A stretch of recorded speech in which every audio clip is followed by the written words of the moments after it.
Introduction. The Canterbury Tales, by Geoffrey Chaucer, is considered as one of the most significant literary works of the Middle Ages.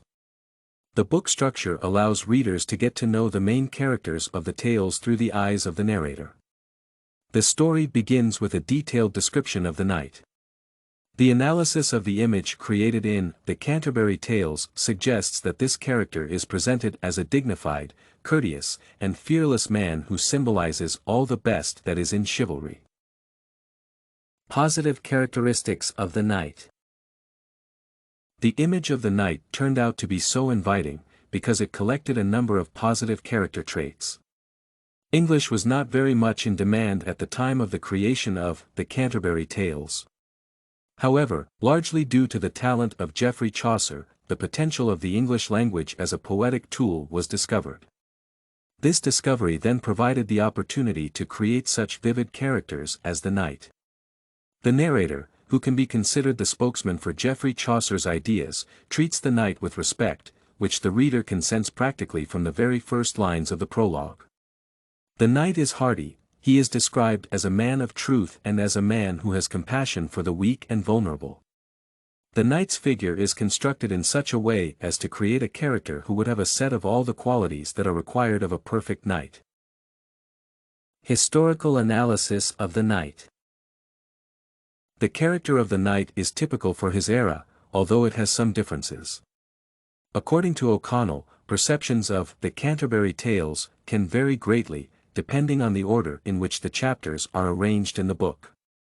This is quite understandable, as well as the fact that the perception of the knight by the medieval reader and the readers of the 21st century is also different. For modern people, for example, the brave and fair hero of the book is a typical knight, as all knights were in the Middle Ages.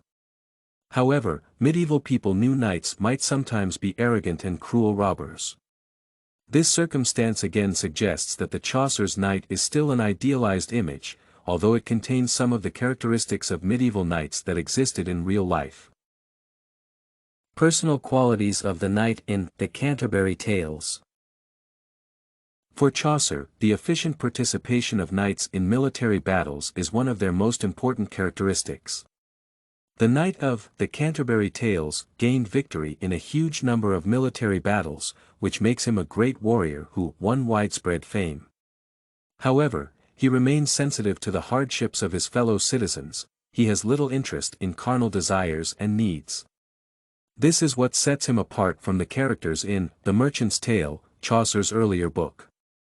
Even the narrator of the book himself is forced to apologize constantly for telling vulgar stories.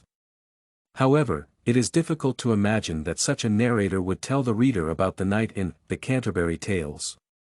Since Chaucer's opinion in the tales can be considered to be much the same as that of the narrators, one can speak of an attempt to create a new image of a truly perfect, noble knight. At the same time, it is considered that the protagonist has those personal characteristics that the author values the most, which is true in the context of the analyzed book. Thus, in the Canterbury Tales, the author was able to express his ideas about what a true representative of chivalry should be. Despite the many virtues of the knight, his image remains ambiguous for modern readers. The hero has such traits as honesty, courage, mercy is brought together. This character can therefore be described as a more advanced version of the representative of the knights of his era.